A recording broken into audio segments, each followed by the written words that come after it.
അതിദാരിദ്ര്യമില്ലാത്ത ഒരു നാടായി കേരളം പ്രഖ്യാപിക്കുന്ന സുവർണ നിമിഷമാണ് ഈ വരുന്ന കേരളപ്പിറവി ദിനമായിട്ടുള്ള നവംബർ 1. അന്നേ ദിവസം കേരള നിയമസഭ ഒരു ദിവസത്തേക്ക് സമ്മേളനം ചേർന്നുകൊണ്ട് വിവിധങ്ങളായിട്ടുള്ള ക്ഷേമ പ്രഖ്യാപനങ്ങൾ അടക്കം നടത്താൻ വേണ്ടി ബഹുമാനപ്പെട്ട മുഖ്യമന്ത്രി ഉദ്ദേശിക്കുകയാണ്. വൈകുന്നേരം 4 മണിക്ക് സെൻട്രൽ സ്റ്റേഡിയത്തിൽ 25,000-ലധികം ജനങ്ങൾ പങ്കെടുത്തുകൊണ്ട് മലയാളത്തിന്റെ മഹാനടന്മാരായിട്ടുള്ള മോഹൻലാലും മമ്മൂട്ടിയും അതുപോലെ തന്നെ കമൽഹാസൻ അടക്കം പങ്കെടുക്കുന്ന വലിയ പ്രഖ്യാപനം തിരുവനന്തപുരം നഗരം സാക്ഷ്യം വഹിക്കുകയാണ്, കേരളം സാക്ഷ്യം വഹിക്കുകയാണ്. ജന്മിത്തമില്ലാതാക്കി ഈ കേരളത്തിലെ ദരിദ്ര ലക്ഷങ്ങളെ കൈപിടിച്ചുയർത്തിയ സർക്കാരാണ് 1957-ലെ EMS സർക്കാർ എന്ന് നമുക്ക് എല്ലാവർക്കും അറിയാം. ആ സർക്കാരിന്റെ പിന്തുടർച്ചയായിട്ടാണ് ഇപ്പോൾ ഭരണം നടത്തിക്കൊണ്ടിരിക്കുന്ന സഖാവ് പിണറായി വിജയന്റെ നേതൃത്വത്തിലുള്ള ഗവൺമെന്റ് മുന്നോട്ട് പോകുന്നത്. ദാരിദ്ര്യം ഇല്ലാതാക്കുക എന്നത് മാത്രമല്ല, കയറിക്കിടക്കാൻ സ്ഥലമില്ലാത്ത ആളുകൾക്ക് വീട് വെച്ചു കൊടുക്കുക, അതുപോലെ തന്നെ പാവപ്പെട്ട 62 ലക്ഷത്തിലധികം ആളുകൾക്ക് ക്ഷേമ പെൻഷൻ നൽകുക, അങ്ങനെ നിരവധിയായിട്ടുള്ള പദ്ധതികൾ നടപ്പാക്കി മുന്നോട്ട് പോകുന്ന ഒരു ഗവൺമെന്റാണ് ഈ കേരളം ഭരിക്കുന്നത്. ഇന്ന് ഇന്ത്യയിലെ BJP ഭരിക്കുന്നതോ കോൺഗ്രസ് ഭരിക്കുന്നതോ ആയ എല്ലാ സംസ്ഥാനങ്ങളുമായും തുലനം ചെയ്താൽ നമ്പർ 1 ആയി നിൽക്കുന്ന സംസ്ഥാനമാണ് ഈ കൊച്ചു കേരളം എന്ന് വളരെ അഭിമാനപരസം നമുക്ക് പറയാൻ വേണ്ടി കഴിയും. പ്രിയമുള്ളവരെ, നമ്മളെല്ലാവരും അധിവസിക്കുന്ന തിരുവനന്തപുരം നഗരത്തിൽ ഈ കേരളത്തിന്റെ സ്വപ്ന പദ്ധതിയായിട്ടുള്ള വിഴിഞ്ഞം പദ്ധതി ഇന്നിപ്പോ യാഥാർത്ഥ്യമായിരിക്കുകയാണ്.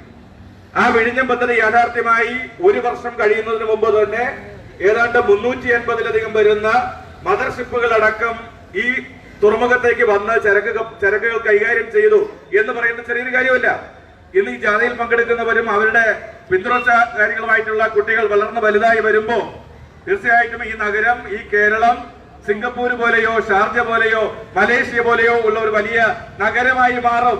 അതിനാണ് വിഴിഞ്ഞം തുറമുഖത്തിലൂടെ LDF ഗവൺമെന്റ് തുടക്കം കുറിച്ചിരിക്കുന്നത് എന്ന് വളരെ അഭിമാന പരിസരം പറയാൻ വേണ്ടി കൂടി ഞാൻ ഈ അവസരം വിനിയോഗിക്കുകയാണ്.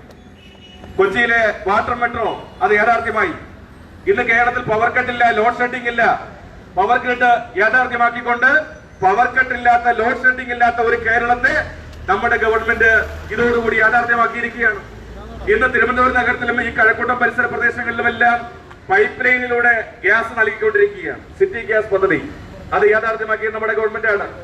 നാഷണൽ ഹൈവേ പദ്ധതി നേരത്തെ ഉമ്മൻചാണ്ടി ഭരിക്കുമ്പോഴും കേന്ദ്ര ഗവൺമെന്റ് അവഗണിക്കുമ്പോഴും ബഹുമാനപ്പെട്ട മുഖ്യമന്ത്രി ഇച്ഛാശക്തിയോടുകൂടി ആ നാഷണൽ ഹൈവേ യാഥാർത്ഥ്യമാക്കാനുള്ള പരിശ്രമങ്ങൾ നടത്തി. അതിന്റെ ഭാഗമായി 14 റീച്ചുകളിലായി പ്രിയമുള്ളവരെ നാഷണൽ ഹൈവേയുടെ പണി അടുത്ത 2-3 മാസങ്ങൾ കൂടി കഴിയുമ്പോൾ അതിന്റെ പല റീച്ചുകളുടെയും ഉദ്ഘാടനം നമുക്ക് നിർവഹിക്കാൻ വേണ്ടി കഴിയുകയാണ്. ആ നിലയിൽ മുന്നോട്ട് പോവുകയാണ്.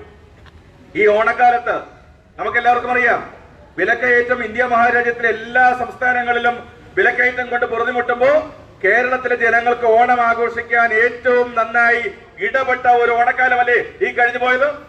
വെളിച്ചെണ്ണയുടെ വില 500 കടന്നു പോയപ്പോ ഗവൺമെന്റ് ഇടപെട്ടുകൊണ്ട് 359 രൂപയ്ക്ക് സപ്ലൈകോ മാർക്കറ്റിലൂടെയും കൺസ്യൂമർ സ്റ്റോറുകളിലൂടെയും വെളിച്ചെണ്ണ വിതരണം ചെയ്യാൻ വേണ്ടി തയ്യാറായി. നമ്മുടെ റേഷൻ കടകൾ വഴി 10 രൂപ 90 പൈസയ്ക്ക് അരി വിതരണം ചെയ്യാൻ വേണ്ടി തയ്യാറായി. 33 രൂപയ്ക്ക് ജയ അരി ഉൾപ്പെടെ വിതരണം ചെയ്യാൻ വേണ്ടി തയ്യാറായി. അങ്ങനെ സമസ്ത വിഭാഗം ജനവിഭാഗങ്ങൾക്കും ക്ഷേമം ഉറപ്പ് നൽകിക്കൊണ്ടുള്ള ഒരു സർക്കാരാണ് ഈ കേരളം ഭരിക്കുന്നത് എന്ന് വളരെ അഭിമാനപരിസം നമുക്ക് പറയാൻ വേണ്ടി കഴിയും. നമ്മളെ സംബന്ധിച്ച് തിരുവനന്തപുരം നഗരസഭയും കഴിഞ്ഞ തുടർച്ചയായിട്ടുള്ള LDF ഭരണസമിതിയുടെ കാലത്ത് വളരെ നന്നായി മുന്നോട്ട് പോവുകയാണ്. ഈ കഴക്കൂട്ടം വാർഡിനെ സംബന്ധിച്ച് പ്രിയമുള്ളവരെ, 30-ാം തീയതി നമ്മുടെ ഷീ ലോഡ്ജ്, ഞാനൊക്കെ കഴക്കൂട്ടം ഗ്രാമപഞ്ചായത്തിന്റെ മെമ്പറായി പ്രവർത്തിക്കുന്ന സമയത്ത് അന്ന് ഞങ്ങൾ പ്ലാൻ ചെയ്ത പദ്ധതിയാണ്. അത് ഇന്ന് യാഥാർത്ഥ്യമാകാൻ വേണ്ടി പോവുകയാണ്. വരുന്ന 30-ാം തീയതി ഷീ ലോഡ്ജിന്റെ ഉദ്ഘാടനം ബഹുമാനപ്പെട്ട തദ്ദേശ സ്വയംഭരണ വകുപ്പ് മന്ത്രി ഈ കഴക്കൂട്ടത്തിന്റെ 31-ാം തീയതി ഈ കഴക്കൂട്ടത്തിന്റെ മണ്ണിൽ നിർവഹിക്കുകയാണ്. കഴക്കൂട്ടത്തിന്റെ ചരിത്രത്തിലെ ഒരു വലിയ വികസന അധ്യായമായി ആ ഷീ ലോഡ്ജ് നിവാസത്തിന്റെ ഉദ്ഘാടനം മാറുകയാണ്. ആ ശാന്തിതീരം ശ്മശാനം ഇന്ന് തിരുവനന്തപുരം നഗരസഭയുടെ 2ാമത്തെ ശ്മശാനമായി മാറി അത് പ്രവർത്തനം ആരംഭിച്ചിരിക്കുകയാണ്. ഇങ്ങനെ നിരവധിയായിട്ടുള്ള വികസന പരിപാടികൾക്ക് നേതൃത്വം കൊടുത്ത തിരുവനന്തപുരം നഗരസഭ മുന്നോട്ട് പോകുന്ന ഒരു സന്ദർഭത്തിലാണ് ഇനിയിപ്പോ തദ്ദേശ ഇലക്ഷൻ കടന്നു വരികയാണ്. ആ തദ്ദേശ ഇലക്ഷനിൽ ഈ LDF ഗവൺമെന്റിനും തിരുവനന്തപുരം തലസ്ഥാന നഗരം ഭരിക്കുന്ന LDFന്റെ നഗരസഭാ ഭരണസമിതിക്ക് പിന്തുണ കൊടുക്കണമെന്ന് ഞാൻ നിങ്ങളോട് എല്ലാവരോടും വിനയപരിശ്രമം അഭ്യർത്ഥിക്കുകയാണ്. നമ്മളെ സംബന്ധിച്ച് ഈ കേരളത്തിലെ പ്രതിപക്ഷ കക്ഷിയായിട്ടുള്ള കോൺഗ്രസ് ഏതെങ്കിലും തരത്തിലുള്ള വികസനം ഈ തിരുവനന്തപുരത്ത് കൊണ്ടുവരാൻ വേണ്ടി നമ്മളെ സഹായിച്ചിട്ടുണ്ടോ? ഇല്ലല്ലോ. വിഴിഞ്ഞം കൊണ്ടുവന്നവരാണോ? ഈ തലസ്ഥാനത്തിന് സ്മാർട്ട് സിറ്റി നൽകാൻ അവർ തയ്യാറായിട്ടുണ്ടോ? ഇതിനൊന്നും തയ്യാറായിട്ടില്ലെന്ന് മാത്രമല്ല, തലസ്ഥാന നഗര വികസനം അട്ടിമറിക്കുന്നതിന് എല്ലായ്പ്പോഴും കൂട്ടുനിന്നിട്ടുള്ള പ്രസ്ഥാനമാണ് കോൺഗ്രസ് എന്നുള്ളത് നമുക്ക് എല്ലാവർക്കും അറിയാം. അവർക്കുള്ള മറുപടി പ്രിയമുള്ളവരെ ഈ ഇലക്ഷൻ നമുക്ക് കൊടുക്കണം. ഇവിടെ BJPയും കോൺഗ്രസും ചേർന്ന് ശബരിമലയുടെ പേര് പറഞ്ഞുകൊണ്ട് നമ്മളെ ആക്രമിക്കാൻ വേണ്ടി ശ്രമിക്കുകയാണ്. നമ്മൾ ഒരു കാര്യം ഉറപ്പ് പറയുകയാണ്, ശബരിമലയിലെ സ്വർണം കൊട്ടത് ആരായാലും ആ കൊള്ളക്കാരെ നിയമത്തിന്റെ മുമ്പിൽ കൊണ്ടുവരുന്നതിന് ആവശ്യമായിട്ടുള്ള എല്ലാ പരിശ്രമങ്ങളും പിണറായി ഗവൺമെന്റ് നടത്തും. പിണറായി ഗവൺമെന്റ് ഭക്തന്മാർക്കൊപ്പമാണ്. നിങ്ങൾക്ക് എല്ലാവർക്കും അറിയാം, ഈ ശബരിമല തീർത്ഥാടന കാലം വന്നപ്പോ ആ തീർത്ഥാടന കാലം മര്യാദയ്ക്ക് നടക്കില്ല എന്ന് പ്രഖ്യാപിച്ചതാരാ? ഇവിടുത്തെ BJPയും കോൺഗ്രസും അല്ലേ. പക്ഷെ കണ്ടതെന്താ? 68 ലക്ഷത്തിലധികം വരുന്ന ശബരിമല തീർത്ഥാടകർ വളരെ സുഗമമായി പോയി അയ്യപ്പനെ ദർശിച്ച് മടങ്ങി വന്നു. എല്ലാ സംവിധാനങ്ങളും ഗവൺമെന്റ് ഒരുക്കി കൊടുത്തു അല്ലെ. ഇവിടെ നിൽക്കുന്ന ഒരുപാട് സ്ത്രീജനങ്ങളൊക്കെയാണല്ലോ. ആറ്റുകാൽ പൊങ്കാല മഹോത്സവം, ആ ഒറ്റ പൊങ്കാല മഹോത്സവം നടത്താൻ പ്രതിവർഷം ഗവൺമെന്റ് മുടക്കുന്നത് 10 കോടി രൂപയാണ്. ഞാനൊക്കെ മേയറായിരിക്കുമ്പോ മുഴുവൻ സമയവും അതിന്റെ പുറകെ നിൽക്കുന്ന ആളായിരുന്നു. അപ്പൊ ആറ്റുകാൽ പൊങ്കാലയായാലും ശബരിമല തീർത്ഥാടനമായാലും ഭീമാപള്ളി ഉറൂസായാലും വെട്ടുകാട് തിരുനാളായാലും ഇത്തരം ഉത്സവാഘോഷ പരിപാടികൾ കൃത്യമായി നടപ്പാക്കുന്നതിന് ഏറ്റവും നന്നായി ശ്രദ്ധിച്ച് മുന്നോട്ട് കൊണ്ടുപോയിട്ടുള്ളത് ഇടതുപക്ഷ ഗവൺമെന്റുകളാണ് എന്നുള്ള കാര്യം ഈ നാട്ടിലെ ഭക്തജനങ്ങളായിട്ടുള്ള മുഴുവൻ ആളുകൾക്കും അറിയാം. അതുകൊണ്ട് ഏതെങ്കിലും പേര് പറഞ്ഞ് ഞങ്ങളെ ആക്രമിക്കാൻ വേണ്ടി വരണ്ട. ഈ നാട്ടിലെ വികസനവും ക്ഷേമ പദ്ധതികളും ജനങ്ങൾ നന്നായി മനസ്സിലാക്കിയിട്ടുണ്ട്. ആ വികസനവും ക്ഷേമ പദ്ധതികളും തുടരുന്നതിനാണ് ഞങ്ങൾ പരിശ്രമിക്കുന്നത്. നവംബർ മാസം 1-ാം തീയതി ദാരിദ്ര്യമില്ലാത്ത നാടായി ഈ കേരളം മാറുമ്പോ കഴക്കൂട്ടവും അതിന്റെ ഭാഗമായി പങ്കുചേരണമെന്ന് കൂടി ഞാൻ ഈ അവസരത്തിൽ നിങ്ങളോട് അഭ്യർത്ഥിക്കുകയാണ്. 31-ാം തീയതി കഴക്കൂട്ടം ജംഗ്ഷനിൽ പായസ വിതരണം അടക്കം നടത്തിക്കൊണ്ട് ഈ നാട്ടിലെ സാധാരണക്കാർക്കൊപ്പമാണ് LDF ഗവൺമെന്റും തിരുവനന്തപുരം നഗരസഭാ ഭരണസമിതിയും എന്ന് പ്രഖ്യാപിക്കാനുള്ള ഒരു അവസരം കൂടിയായി പ്രിയമുള്ളവരെ നിങ്ങൾ അതിനെ മാറ്റണം. ഈ വികസന മുന്നേറ്റ ജാഥ ഇന്ന് കഴക്കൂട്ടത്തിന്റെ വിവിധ ഭാഗങ്ങളിലൂടെ സഖാവ് എസ് പ്രശാന്തിന്റെ നേതൃത്വത്തിൽ കടന്നു പോവുകയാണ്. ഇവിടെ ചില പ്രശ്നങ്ങളൊക്കെ ഉണ്ട്. അത് പരിഹരിക്കുന്നതിന് തീർച്ചയായിട്ടും ഇനി വരുന്ന നഗരസഭാ ഭരണസമിതിയിൽ ഈ കഴക്കൂട്ടത്തിന് ജനപ്രതിനിധിയായി വരുന്ന LDFന്റെ കൗൺസിലർ നിങ്ങൾക്കൊപ്പം ഉണ്ടാകും എന്നുള്ള കാര്യത്തിൽ ആർക്കും തർക്കം വേണ്ട. ഇവിടെ അമ്മങ്കോവിന്റെ ഇവിടെ ചില വെള്ളക്കെട്ടുണ്ട്. ആ വെള്ളക്കെട്ട് പരിഹരിക്കാൻ നമ്മൾ നല്ല ശ്രമം നടത്തിയതാണ്. അവിടെ ഓടയുണ്ടാക്കി. പക്ഷെ അവിടുത്തെ റോഡിന്റെ കിടപ്പും മറ്റു കാരണം നാഷണൽ ഹൈവേ പണി പൂർത്തിയായപ്പോ സ്വാഭാവികമായും NH ഉയർന്നു. ആ വെള്ളം പോകാൻ വഴിയില്ലാതായി. ഇനി നമുക്കത് പരിഹരിക്കേണ്ടതായിട്ടുണ്ട്.